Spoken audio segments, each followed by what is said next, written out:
Bonsoir et bienvenue si vous nous rejoignez sur LCI. On ne s'est pas tout dit. Nous allons revenir sur les principaux faits marquants de l'actualité du week-end avec Arnaud Benedetti. Bonsoir. Bonsoir. Vous êtes rédacteur en chef de la revue politique et parlementaire, professeur associé à l'université Paris-Sorbonne, auteur en 2018 du Coup de com' permanent aux éditions du CERF, un ouvrage dans lequel vous décryptez les stratégies de communication d'Emmanuel Macron. Et ça tombe bien, on va en parler ce soir. Marion Pariset, bonsoir. Bonsoir. Vous êtes secrétaire générale et fondatrice du think tank Le Millénaire. Jean-Michel Apathy, bonsoir, journaliste et éditorialiste politique. Et Renaud Pilat, bonsoir à vous Renaud, éditorialiste politique à LCI. L'image est bouleversante, elle a fait le tour du monde. Une jeune secouriste espagnole de la Croix-Rouge prend un homme dans ses bras, il est épuisé, il est en larmes, déshydraté, choqué. Il s'agit d'un migrant sénégalais qui vient de traverser à la nage pour pénétrer dans l'enclave espagnole de Ceuta, sur la côte marocaine, seule frontière terrestre de l'Afrique avec l'Union européenne. Plusieurs milliers de personnes, des hommes, des femmes, des enfants sont arrivés ces derniers jours dans cette enclave, profitant d'un relâchement des contrôles à la frontière côté marocain. Une situation qui a déclenché une crise diplomatique entre le Maroc et l'Espagne. L'Espagne qui accuse le Maroc d'instrumentaliser les candidats à l'exil et qui parle de chantage. Et l'Europe dans tout ça, eh bien l'Europe n'est pas au rendez-vous, estime le ministre français des Affaires étrangères Jean-Yves Le Drian, qui était l'invité du grand jury aujourd'hui sur LCI. Ça montre de manière très forte, très spectaculaire, la nécessité de faire en sorte que l'Europe soit au rendez-vous de sa politique migratoire. Elle ne l'est pas. Il faut que les pays de première entrée fassent l'objet de lieux de filtrage où on identifie les uns et les autres, ce qu'on ne fait pas suffisamment, ce qui fait qu'en France, on reçoit des migrants venus de manière irrégulière, soit par l'Espagne, soit par l'Italie. Et si on ne bloque pas au niveau de la première entrée ces dispositifs, on ne s'en sortira pas. On l'a vu avec la Turquie, avec la Libye et maintenant avec le Maroc. Est-ce qu'en choisissant de délocaliser d'une certaine manière la gestion d'une partie de ces frontières extérieures à des pays tiers, l'Europe ne s'est pas mise elle-même dans cette situation problématique? Jean-Michel Apathy? Oui, d'abord la question de la migration est une question très difficile à évoquer par le seul fait que dans les années qui viennent, la pression sera sûrement ascendante plutôt que descendante. Il y aura des migrations sans doute importantes dans les années à venir. Donc comment disposer les forces de l'Europe? Sans doute, quand l'Italie était dans la difficulté, nous ne les avons pas assez aidés. Sans doute, quand l'Espagne est dans la difficulté, l'Europe n'est pas assez présente. Il faudrait arriver à harmoniser, de ce point de vue, Jean-Yves Le Drian a raison, l'effort des Européens là où les migrants arrivent. C'est une évidence. Si on imagine, puisque ce sont des politiques alternatives qui sont évoquées, que nous réglerons plus facilement la question en nous retirant des mécanismes qui essaient de mettre les tampons aux frontières extérieures de l'Europe, à mon avis, on se trompe. Et dans le cas particulier du Maroc, je trouve qu'on n'insiste pas assez sur cette aberration historique, cet héritage de l'histoire, qui fait que l'Europe a deux portes d'entrée, Ceuta et Melilla, au Maroc, c'est-à-dire de l'autre côté de la Méditerranée, parce que l'Espagne a conservé deux petites enclaves. C'est historique, ça n'a pas beaucoup de sens. C'est un peu comme les Britanniques qui ont Gibraltar. Et évidemment, ça expose l'Europe, puisque Ceuta n'est pas préparée à recevoir des populations comme ça. Ça expose l'Europe à des flux migratoires. Si les Marocains, il y a plusieurs raisons pour lesquelles les Marocains agissent comme ça, ne ferment pas hermétiquement la frontière. Alors c'est tout un tas de problèmes, pour certains hérités de l'histoire, pour d'autres qui supposent une organisation plus efficace que celle qui est mise en place, qu'il faut évoquer. C'est très compliqué et c'est quand même, me semble-t-il, au niveau de l'Europe qu'on réglera la question migratoire, pas au niveau français, je crois. Mais bon, Marion tout le monde Pariset, n'est pas de cet avis. vous partagez ce constat? Je partage une partie de ce constat dans le sens où ce qui a pêché il y a quelques années lors de la mise en place justement de ces structures européennes pour lutter contre l'immigration, c'est aussi des divergences d'intérêts au sein de l'Union européenne vis-à-vis justement de la nature de l'immigration, de la capacité à l'absorber. On a quand même clairement une vision qui est différente entre les pays méditerranéens, et j'inclus la France dedans, et les pays nordiques qui sont moins directement touchés. On l'a vu, l'Allemagne avait aussi un intérêt économique à accueillir une partie de l'immigration. Aujourd'hui, ce qu'on voit, par contre, c'est un changement des positions. Même en Allemagne, la vision que la population porte vis-à-vis du ratio d'immigration dans le pays est de plus en plus négative. On sent que ça a été absorbé une première fois. Aujourd'hui, une grande partie des populations commence à saturer, pas uniquement parce qu'il y a eu la crise économique, mais il y a vraiment un besoin de reprendre le contrôle sur ces phénomènes-là. Et typiquement, en externalisant la gestion de cette immigration, on a mis dans les mains de partenaires parfois très peu fiables. Le Maroc nous le prouve, mais la Turquie nous l'a bien prouvé bien avant. Et la Libye est quand même dans une situation d'instabilité récurrente qui pose aussi problème. On a mis des instruments qui font que l'Europe et les pays membres sont directement mis sous pression et qu'on peut nous tordre le bras finalement assez facilement sur d'autres dimensions. Arnaud Benedetti. Oui, clairement, il y a un usage politique fait par un certain nombre d'États tiers de la pression migratoire. On l'a vécu il y a quelques années avec la Libye et la Turquie, et là on le voit aussi avec le Maroc. C'est une réalité à laquelle on est confronté. Ensuite, en effet, il y a des divergences d'intérêts entre les différents États dans leur vision qu'ils peuvent avoir et véhiculer des politiques migratoires. Mais ce qui est en train de changer, en effet, c'est l'opinion publique. C'est-à-dire qu'on a des opinions publiques aujourd'hui en Europe qui, en tout cas, émettent clairement des conceptions beaucoup plus restrictives dans ce domaine. Et moi, je note quand même qu'il y a un net infléchissement de la part des dirigeants européens également, qui ne tiennent plus exactement le même discours qu'ils pouvaient tenir il y a quelques années. Quand on entend Michel Barnier qui en appelle à un moratoire sur la politique migratoire, et Michel Barnier n'est quand même pas connu pour avoir des positions particulièrement extrémistes en l'occurrence, on voit qu'il y a quand même un changement de logiciel qui est en train d'opérer dans la tête d'un certain nombre de nos responsables politiques. Renaud Pilat, vous notez vous aussi ce durcissement ?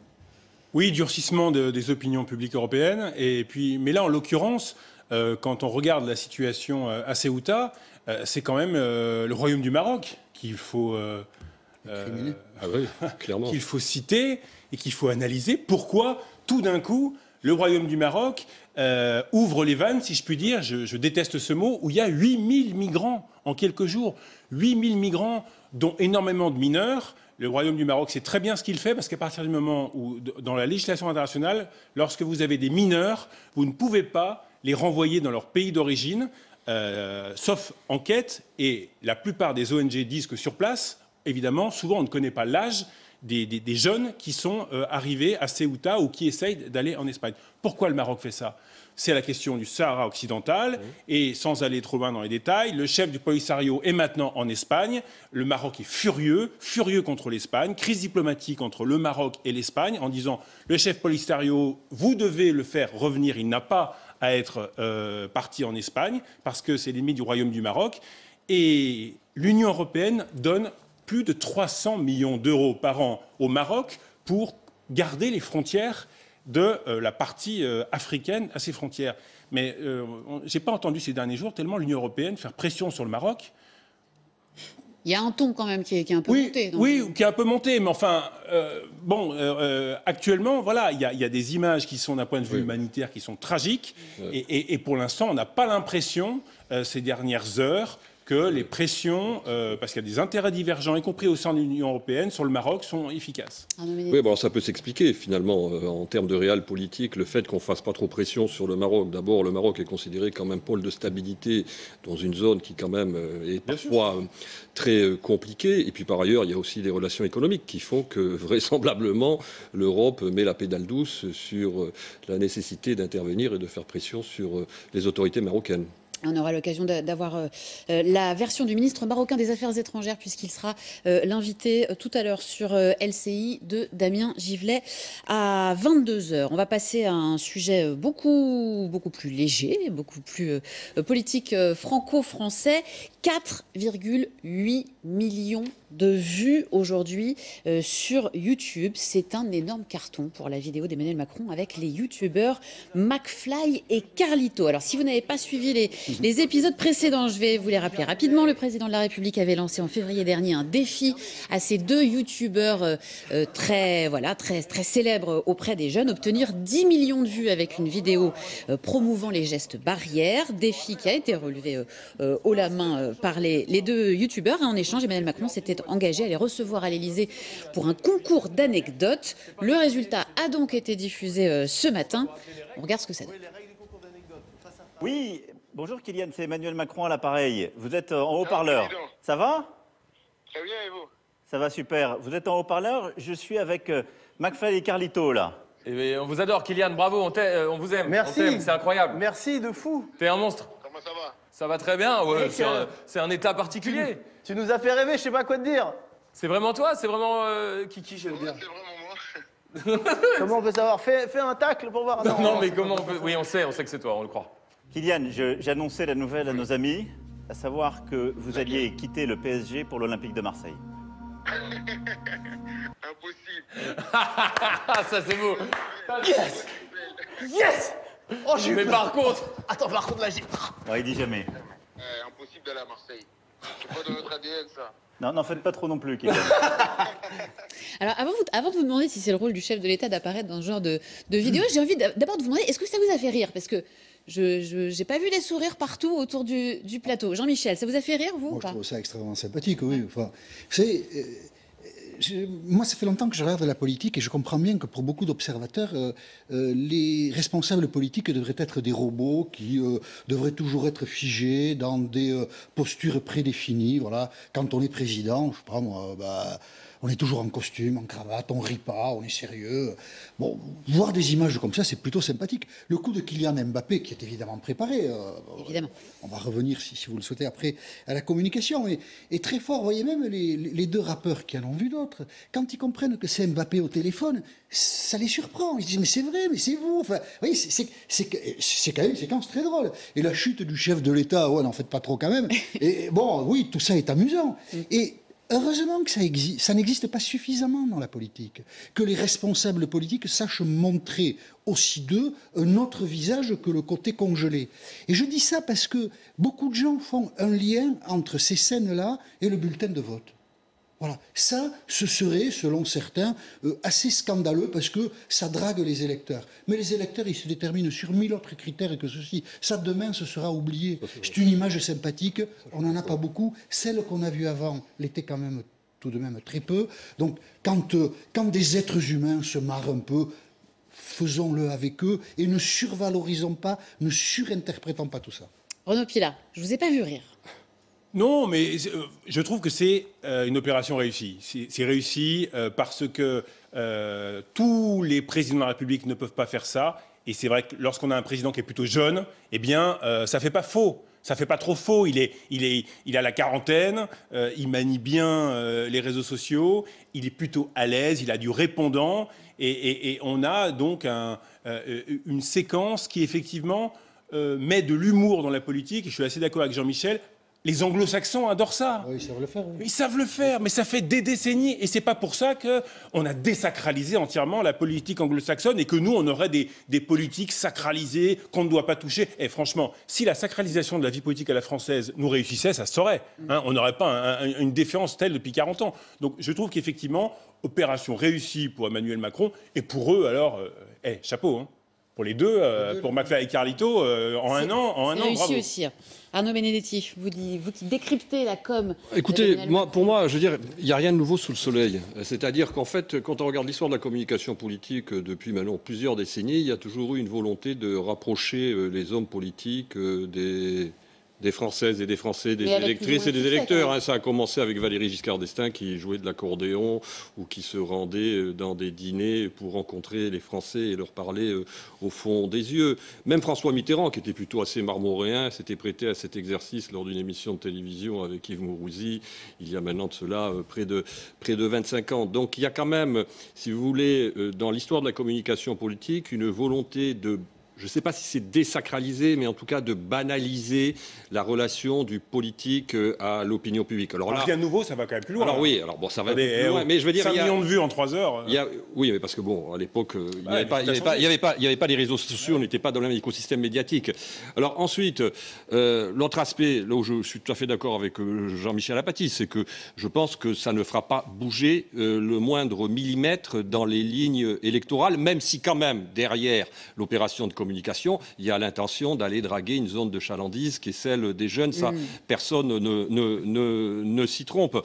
Ensuite, j'allais dire presque dans l'histoire de la politique électorale, vous savez, le politique, il va là où il y a du monde, hein. Il va sur les marchés, il va dans les cages d'escalier, il va dans les stades de foot. Alors aujourd'hui, il va sur les plateformes. Donc c'est, j'allais dire, quelque chose qui est assez conforme à l'histoire de la République électorale. C'est pour ça que je considère que c'est pas fondamentalement... C'est novateur dans la mesure où il est véritablement dans l'autodérision. Alors peut-être que de ce point de vue-là, on n'avait jamais eu un président de la République qui était allé aussi loin dans cette, j'allais dire, scénarisation. En l'occurrence, c'est ce qui est peut-être un peu nouveau, mais sur le fond, on est quand même dans une tendance de fond. Marion Pariset, est-ce que c'est le rôle d'un chef de l'État d'apparaître dans ce genre de vidéo? Au-delà de la com, je trouve que par cet exercice, Macron fait du divertissement. On est au-delà simplement de la communication parce qu'on n'est pas simplement sur un message de politique publique, il n'apporte pas de réponse, ce qui est en principe son rôle quand même, en priorité. Il vient simplement incarner une sorte de personnage qui serait abordable pour les jeunes et pour les très très jeunes, parce qu'il ne faut pas se leurrer, aujourd'hui les jeunes ils sont dans ces situations extrêmement difficiles sur leur plan de la vie, par rapport au secteur économique, par rapport à leurs études. Ça a été une période qui est très difficile. Et aujourd'hui, la façon dont le président choisit de s'exprimer vis-à-vis des jeunes, c'est par l'humour. Donc, on peut s'attendre à ce qu'il vise finalement une classe électorale qui est très précise, qui est les très très jeunes, ceux post-18 ans, qui ne sont pas forcément politisés. À un mois des régionales, il faut le rappeler, parce que, mine de rien, ce n'est pas anodin. Les élections locales, depuis l'élection présidentielle, ne sont pas incarnées par des personnalités de La République En Marche, mais sont menées simplement et principalement par la personnalité d'Emmanuel Macron. Aujourd'hui, c'est bien à ça qu'on assiste. Le principe du concours d'anecdotes, quand même, on va le rappeler. Tous les téléspectateurs ne le connaissent pas forcément. Chacun raconte une petite histoire amusante ou étonnante et il faut deviner si elle est vraie ou pas. Et Emmanuel Macron s'est révélé quand même plutôt pas mauvais à ce petit jeu. On regarde un autre extrait. Vrai ou faux? Je n'ai pas voté pour vous aux dernières élections présidentielles. Au premier tour, évidemment.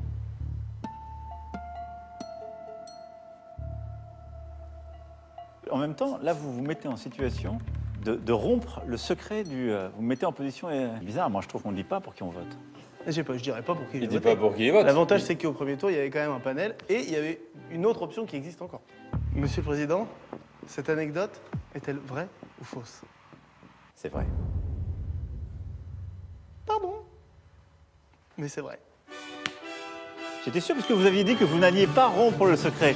Donc en disant vrai, vous avez toutes les autres options. La seule chose que vous ne pouviez pas dire, non, parce que tu aurais pu l'emmener quelque part. Voilà, rien de nouveau sous le soleil quand même, vous disiez. Mais bon, c'est vrai que tous les politiques quand même n'auraient pas réussi un tel numéro quand même. Oui, non, Ils sont très à l'aise. Oui, je ne suis pas d'accord quand on dit qu'il n'y a rien de nouveau sous le soleil. Franchement, ce qu'on a vu aujourd'hui, c'est totalement nouveau. C'est totalement, j'aime pas le mot disruptif, ça casse complètement les codes et je suis totalement d'accord.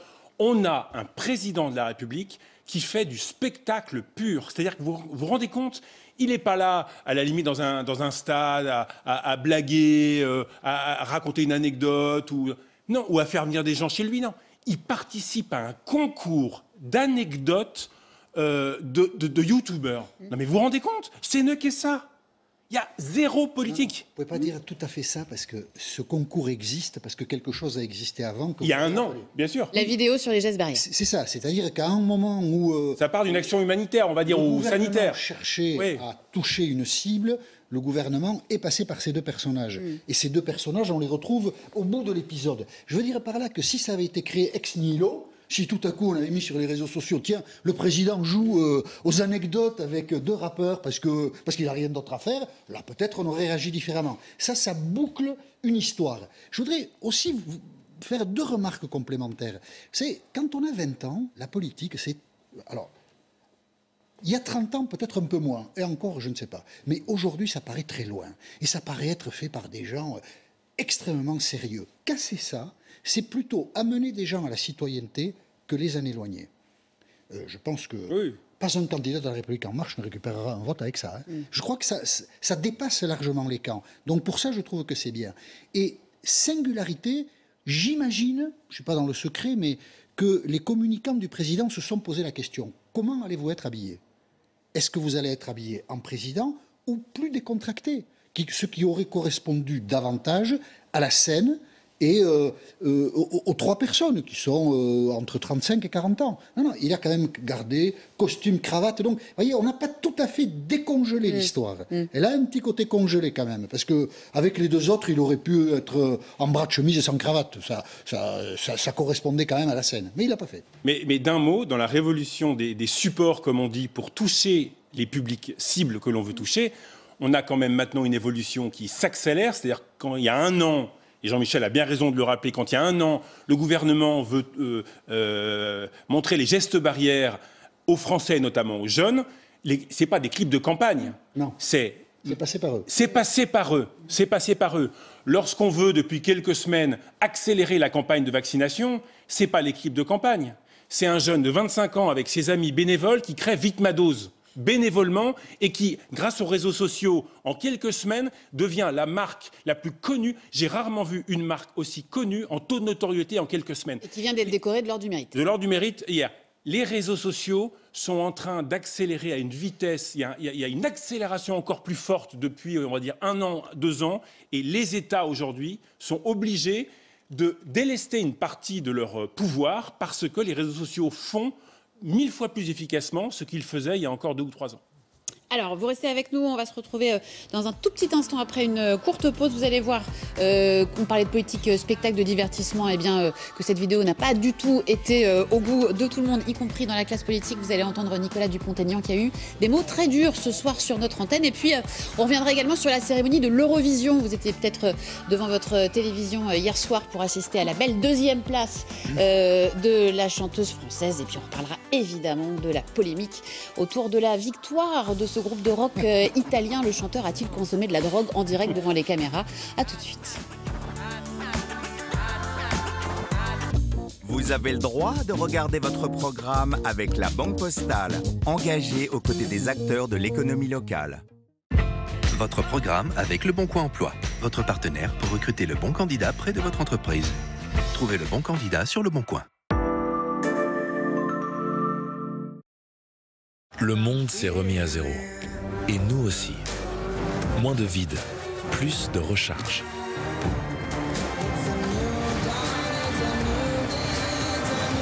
Moins de moi, plus de toi, moi, nous.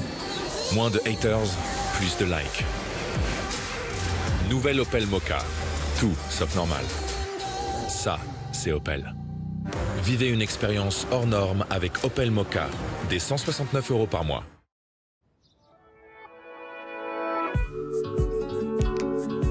Je suis bien. Tu es bien. Elle est bien. Nous sommes bien. Vous êtes bien.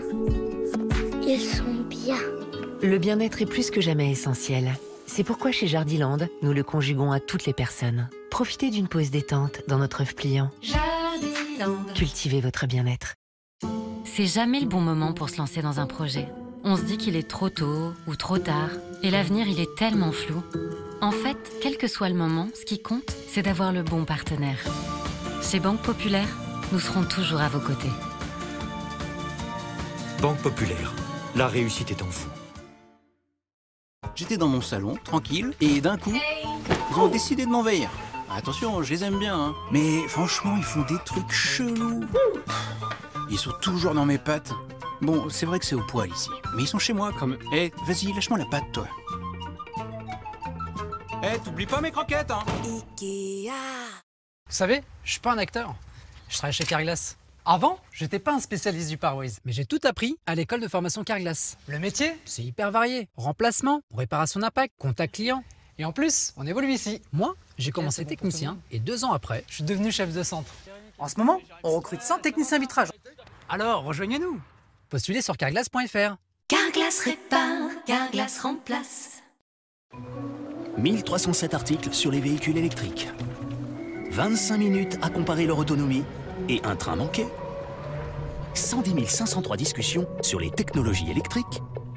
Quand tout à coup... une étincelle.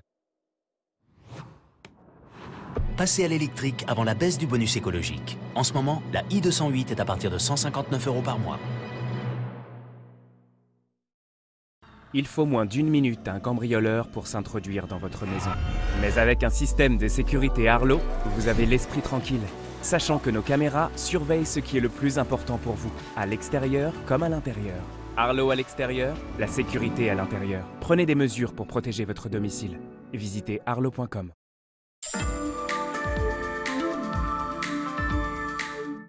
Wonderful Pistache. Cueillez vos protéines et vitamines à la source.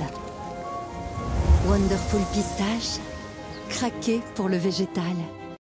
Protégez votre maison avec Omiris. Un abonnement tout compris avec matériel, maintenance et services de télésurveillance. En cas de tentative d'intrusion, Omiris réagit en moins de 30 secondes, envoie un agent de sécurité et appelle les forces de... Omiris! Tu veux vraiment qu'on se fasse remarquer? Je sens plus trop. Omiris, alarme et télésurveillance, vous êtes entre les meilleures mains. Oh là là.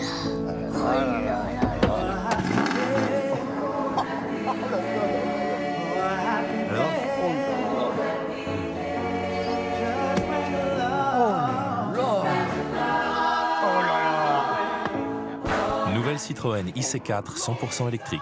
Le meilleur du confort et des technologies, enfin réunis. En mai, avec les offres électrozène, Citroën vous simplifie l'accès à l'électrique. Citroën.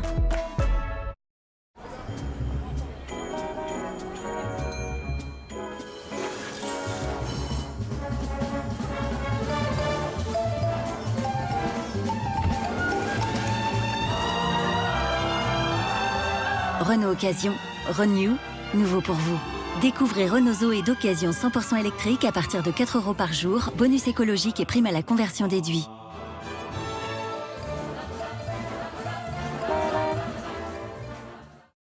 Le Kia e-Niro électrique a une autonomie exceptionnelle allant jusqu'à 455 km en une seule charge. Donc vous êtes libre d'aller partout. Vous pouvez aller à la plage, vous pouvez aller au ski ou simplement rentrer chez vous après une dure journée. Profitez d'une offre exceptionnelle sur le Kia e-Niro 100% électrique. À partir de 97 € par mois, entretien inclus sur de nombreux véhicules disponibles immédiatement. Et n'oubliez pas, vous avez encore jusqu'au 30 juin pour bénéficier du bonus écologique de 7 000 €. Kia, movement that inspires.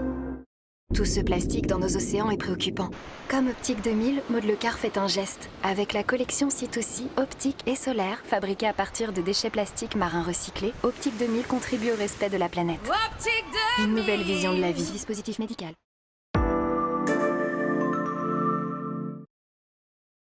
Vous avez le droit de regarder votre programme avec la Banque Postale, engagée aux côtés des acteurs de l'économie locale. Votre programme avec Le Bon Coin Emploi, votre partenaire pour recruter le bon candidat près de votre entreprise.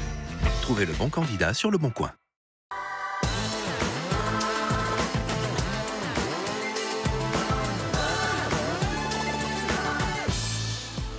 Bonsoir et bienvenue si vous nous rejoignez sur LCI, 20h29. On est toujours en compagnie d'Arnaud Benedetti, Marion Pariset, Jean-Michel Apathy et Renaud Pila pour décrypter les faits marquants de l'actualité du week-end. On parlait juste avant la coupure de cette vidéo d'Emmanuel Macron avec McFly et Carlito qui est en train, je pense, d'atteindre les 5 millions de vues à l'heure où nous parlons. On va continuer d'en parler, mais je voudrais qu'on rebondisse sur cette information qui nous parvient à l'instant, un tweet publié par le ministre de l'Intérieur, Gérald Darmanin, qui annonce ce soir qu'il porte plainte contre Audrey Pulvar. Les propos de Mme Pulvar dépassent le simple cadre d'une campagne électorale et viennent profondément diffamer la police de la République. Je porte plainte au nom du ministère de l'Intérieur, Gérald Darmanin, qui semble viser les propos de la candidate du PS au régional en Île-de-France concernant la manifestation dont on parle tant depuis plusieurs jours, manifestation de policiers à laquelle ont participé un certain nombre de responsables politiques, mais pas Audrey Pulvar qui s'en est expliquée avec ses propos que vous voyez ici à l'antenne. Une manifestation, elle parlait d'une manifestation soutenue par l'extrême droite à laquelle participe un ministre de l'Intérieur qui marche sur l'Assemblée nationale. Elle évoquait une image glaçante. Gérald Darmanin qui annonce donc ce soir, et ça nous surprend un peu tous quand même autour de la table, qui porte plainte contre une candidate à un mois du premier tour des élections. Qu'il réponde aux propos d'Audrey Pulvar, ça fait partie du travail ordinaire, mais qu'il appelle des juges à la rescousse. avec donc dans sa tête l'hypothèse qu'il puisse condamner Audrey Pulvar pour ses propos. Et donc, ça créerait un précédent terrible si c'était le cas, parce qu'il faudrait se demander ou demander la permission au juge. Est-ce que je peux dire ça? D'ailleurs, ce qu'elle dit factuellement, est-ce que c'est très faux, Audrey Pulvar? Après, son appréciation, elle peut être discutée, mais manifestation de la police, incontestable, à laquelle s'est associée l'extrême droite, incontestable, qui marchait sur l'Assemblée nationale. Le verbe peut-être pas juste, mais enfin, ils n'ont pas fait la manifestation à la place de la nation. Hein. Ils l'ont fait à l'Assemblée nationale pour faire pression sur les législateurs, qui d'ailleurs ont présenté, visiblement, c'est passé assez vite, 2 amendements, voilà, il n'y aura plus de rappel à la loi, enfin tout ça est une incohérence assez folle. Mais moi je serais Éric Dupond-Moretti, mais alors à ce moment-là, je porte plainte contre le patron du syndicat Alliance, qui a dit cette phrase inouïe, insupportable. Le problème de la police, c'est la justice. Mais plainte alors à ce moment-là. Voilà, enfin, comment est-ce qu'on peut dire quelque chose d'aussi énorme? Si on judiciarise le débat politique, eh ben, plainte, voilà. Donc je crois que Gérald Darmanin donne un exemple qui ne doit pas être suivi. On assiste à une judiciarisation là, du débat politique En tout cas, oui, dans cette circonstance, oui, manifestement. Le problème, c'est qu'en effet, je ne vois pas tellement dans les propos d'Audrey Pulvar, bon, que chacun est libre d'apprécier en fonction de ses propres convictions, je veux dire, où il y a un motif de plainte qui soit en la matière recevable. C'est factuel, en l'occurrence, ce qu'elle dit. Donc, je ne vois pas véritablement ce qui peut être, en l'occurrence, susceptible d'être déféré devant les tribunaux. Mais bon, derrière cela, il y a une motivation politique. C'est que, tout simplement, le ministre de l'Intérieur veut montrer qu'il est solidaire pleinement, organiquement, et qu'il n'y a pas un millimètre qui le sépare de sa police. Et c'était la raison, d'ailleurs, pour laquelle il était dans cette manifestation, ce qui n'a pas manqué quand même de surprendre aussi un certain nombre de commentateurs et d'observateurs. Je crois que c'est une stratégie politique qui guide aujourd'hui cette plainte, qui, à mon sens, a très peu de chances d'aboutir, en l'occurrence. Marion Parizet. Ce qui est intéressant de voir avec cette remarque, c'est surtout que la candidate de la gauche au régional continue dans la dynamique d'une grande partie de la gauche, qui est de mettre d'autant plus de défiance toujours vis-à-vis de la police, ce qui est particulièrement notable dans ce cas-là, puisque certains élus du Parti socialiste étaient présents à cette manifestation. A priori, Yannick Jadot, Olivier Faure, donc on ne parle quand même pas qu'une manifestation soutenue par le Rassemblement national. Ce qui est intéressant, Anne Hidalgo. Donc là, on est quand même dans une situation assez particulière. Je pense que, en effet, c'est du domaine de Darmanin de reprendre en main et de faire respecter la loi. Mais derrière, ce n'est pas non plus une situation sur laquelle il faut faire 2 poids, 2 mesures. Derrière, on a une élection dans 1 mois. S'il doit avoir une sanction, ce sera par les urnes. Et puis là, on voit la poursuite de l'ultra-politisation de ce débat sur la sécurité, de la crise entre la police et la justice.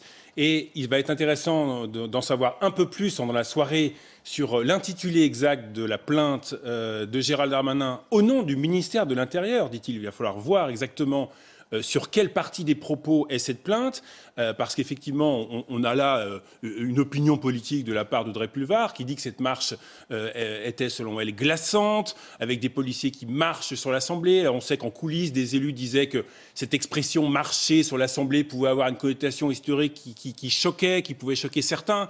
Mais pourquoi plainte ?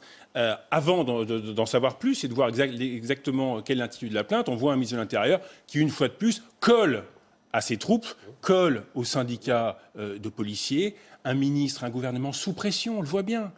Ce rassemblement même était un rassemblement où on voit un gouvernement sous pression, puisqu'on a désormais des syndicats de policiers qui font un rassemblement de 35 000 personnes devant l'Assemblée et qui exigent désormais une évolution de la loi. Vous vous rendez compte? Avec quasiment une classe politique. C'est presque une marche, hein? Toute confondue, non mais avec une classe politique toute confondue qui maintenant, avec des décennies quand même, d'un bilan police, justice, moyen, on en a parlé, reparlé sur les plateaux, qui n'est pas bon, sinon on n'en serait pas là. On a une situation qui est très mauvaise. Donc je dirais que toute la classe politique est un petit peu gênée de voir l'état de notre justice qui est si pauvre, les policiers qui ont peu de moyens. Bon. Et donc, voilà, il fait corps avec les syndicats de policiers.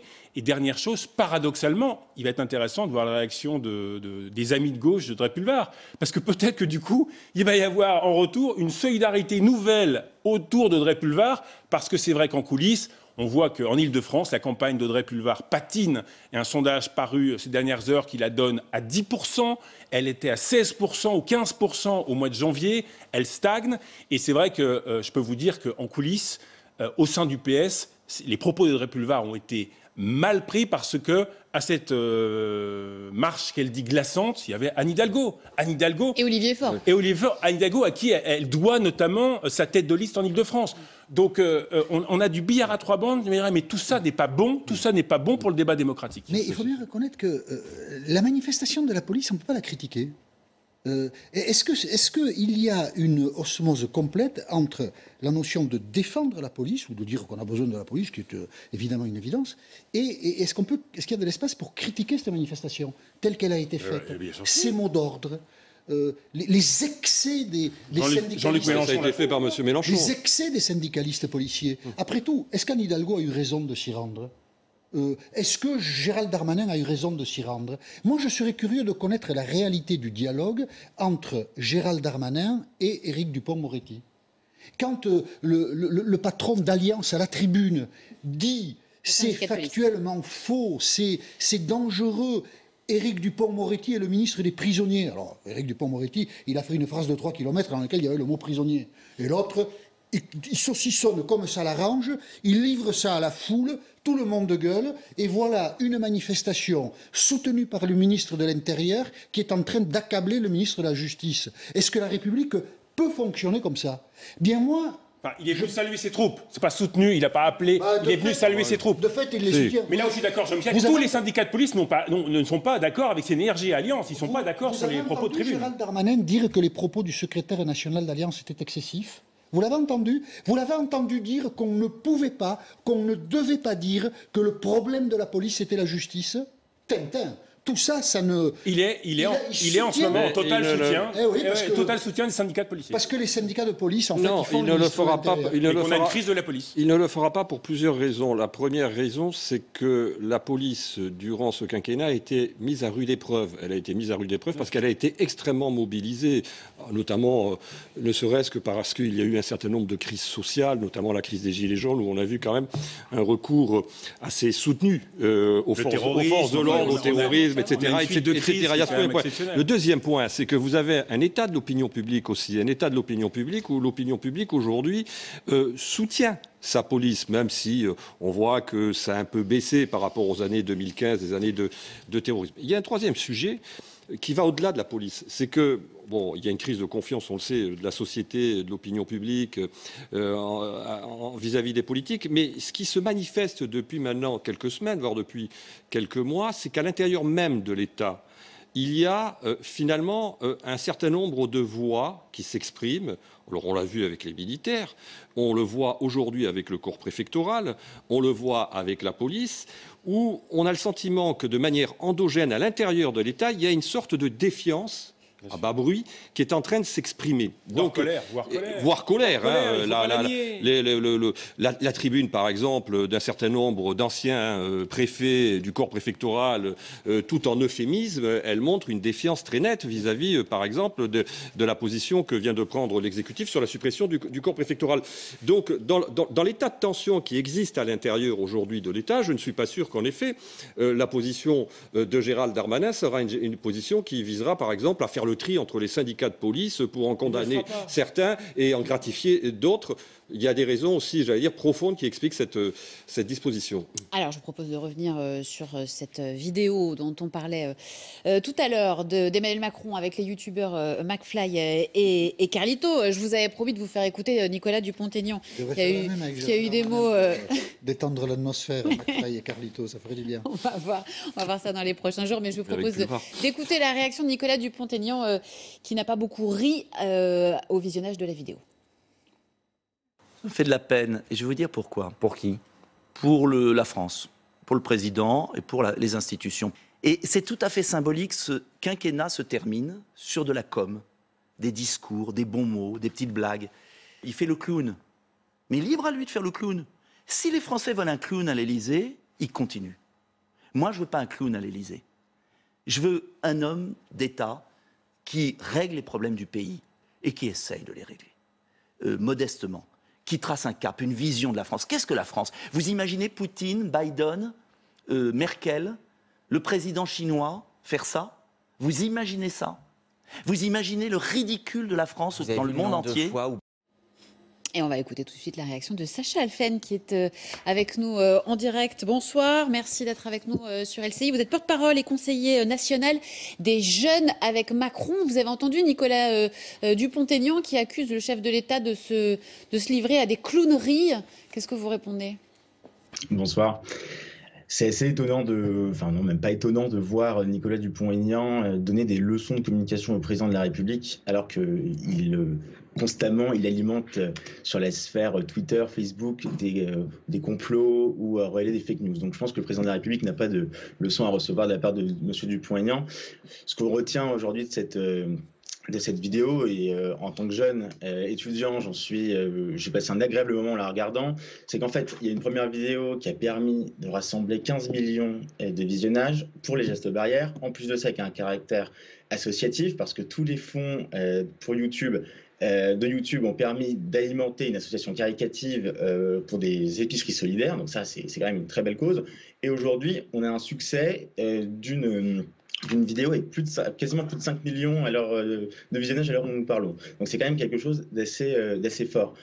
Et finalement, on a un président qui vit avec son temps. J'ai écouté M. Apathy qui le disait tout à l'heure. Il a à peu près 40 ans. Il est sur TikTok, il est sur Facebook, il est sur Twitter. Aujourd'hui, les Américains le font depuis des années. Rappelez-vous Barack Obama faire le Ice Bucket Challenge, qui se reversait un seau de glace sur la tête. Ça paraîtrait impensable en France. Mais aujourd'hui, on a un président qui parle à tout le monde et avec son époque. Et ça, on peut que s'en féliciter. Après, moi j'aime bien M. Dupont-Aignan qui explique que c'est des clowneries. Par contre, ce qui s'est vraiment passé, et ça il ne l'a pas fait, c'est la suppression de la sécurité sociale pour les étudiants, qui a un gain de pouvoir d'achat énorme chaque année. C'est le dédoublement des classes en CP, CE1, en REP et REP+. Pendant le Covid, c'est net de 150 € supplémentaires pour les étudiants qui sont boursiers. Le repas à 1 €, le chèque psy et le plan Un jeune, une solution, c'est 10 milliards sur la table pour accompagner sur la formation et sur l'emploi. Voilà, donc M. Dupont-Aignan, il peut dire ce qu'il veut. Aujourd'hui, le gouvernement est à l'action. Les jeunes avec Macron soutiennent l'action du gouvernement. Et je vous invite à regarder la vidéo. Merci beaucoup, Sacha Alphen. Et on m'indique qu'on atteint les 5,2 millions de vues pour cette vidéo sur YouTube. C'est plutôt une bonne semaine, hein, généralement. Plus généralement, pour le chef de l'État, on y faisait allusion tout à l'heure, sa popularité remonte dans le baromètre IFOP pour le JDD qui a été publié aujourd'hui. 40% de satisfaits et 51%, ça c'est le chiffre qu'on voit à l'antenne. Chez les jeunes, les 18-24 ans, 51% de satisfaits, c'est 8 points de plus en un mois. 8 points de plus également dans la tranche des 25-34. On a globalement une séquence de communication là sur la semaine avec la réouverture des terrasses, des lieux de culture, le mercredi, l'annonce du Pass Culture dont on a beaucoup parlé vendredi et maintenant cette vidéo YouTube. On a le sentiment d'une communication quand même assez bien maîtrisée sur la semaine.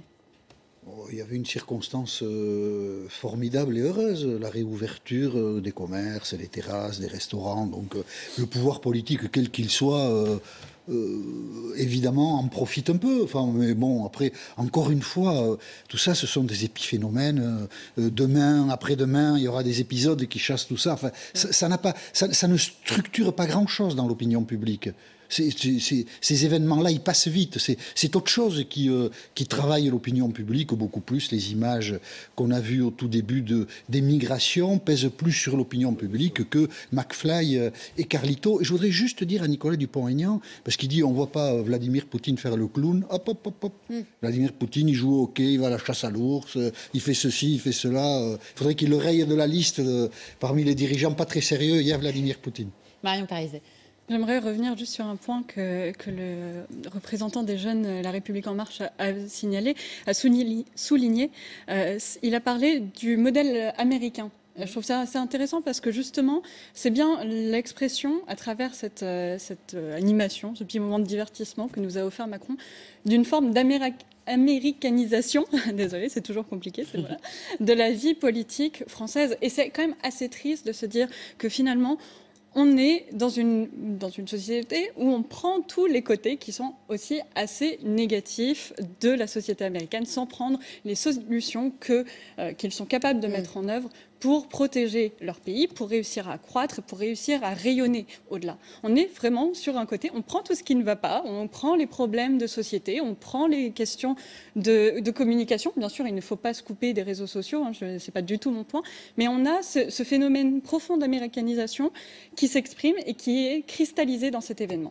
Pour revenir d'un mot sur ce sondage, Renaud Pilat, il y a une chose qui a pu nous marquer, c'est que finalement, Emmanuel Macron est plus populaire à gauche que ce qu'on pourrait avoir tendance à croire. Et oui, on entend beaucoup, vous savez, Emmanuel Macron, président de droite, il mène une politique de droite, il est aimé que par la droite.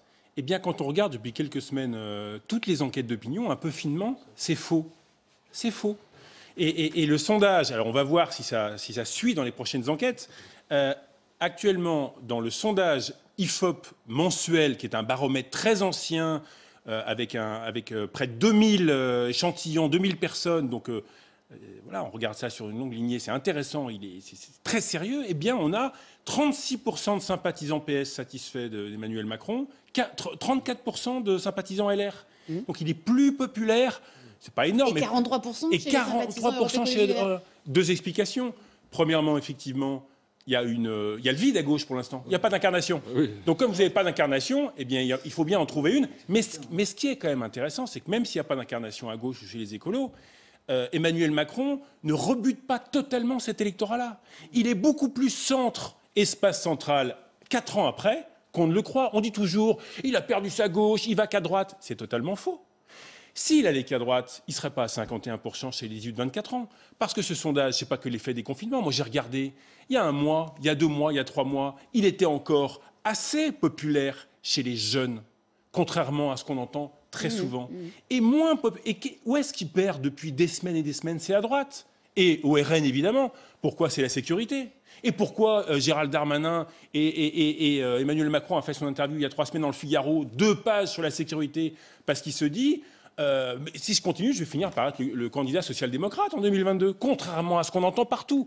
Et ça va peut-être laisser une place, du coup, s'il gagne dans les Hauts-de-France, à Xavier Bertrand, qui a peut-être un espace à droite par rapport à Emmanuel Macron. Donc voilà, bref, il faut se méfier de tout ce qu'on entend, comme ça, des clichés. Il faut bien regarder les structures d'opinion. Et c'est intéressant de voir qu'en ce moment, la structure d'opinion d'Emmanuel Macron est plus compliquée qu'on ne le croit. C'est intéressant parce que ça va plutôt à contre-courant de ce qu'on a l'habitude d'entendre habituellement. Oui, alors clairement, c'est vrai que la faiblesse de l'offre politique à gauche fait que mécaniquement, une partie de l'électorat de gauche considère que Emmanuel Macron, finalement, est l'offre crédible, notamment par rapport à l'éventuel second tour face à Marine Le Pen. Il y a aussi cet aspect-là qui rentre en compte peut-être dans le réflexe d'une partie de cet électorat de gauche. Ce qui est intéressant de voir, c'est qu'en effet, c'est qu'il est en train de perdre une partie de ses soutiens à droite. Et ça, on le voit très nettement dans les différentes enquêtes que vous avez mentionnées, parce que tout simplement, aujourd'hui, où la question de l'autorité, la question de la sécurité reviennent très fort dans l'agenda politique, il apparaît à une partie de ces segments électoraux comme assez faible, en tout cas dans les réponses qu'il apporte à ces questions. Alors, il faut un peu nuancer, parce que vous avez d'autres études, et je pense notamment à l'étude qui a été réalisée par le Cevipof et par Opinion Loué, où on voit qu'on a une structure quand même de confiance qui est plus faible que celle qui peut apparaître dans le sondage de l'IFOP. Donc je pense qu'il faut encore... regarder ça avec précision. On aura l'occasion d'y revenir et d'en reparler, évidemment. Désolé, parce que je vous avais promis qu'on parlerait de l'Eurovision. Finalement, on n'a pas eu le temps. On aura l'occasion d'en reparler plus tard. À 22h, vous avez rendez-vous avec Damien Givlet. Et tout de suite, un documentaire, Lady Di, princesse au destin brisé. Excellente soirée avec nous sur LCI.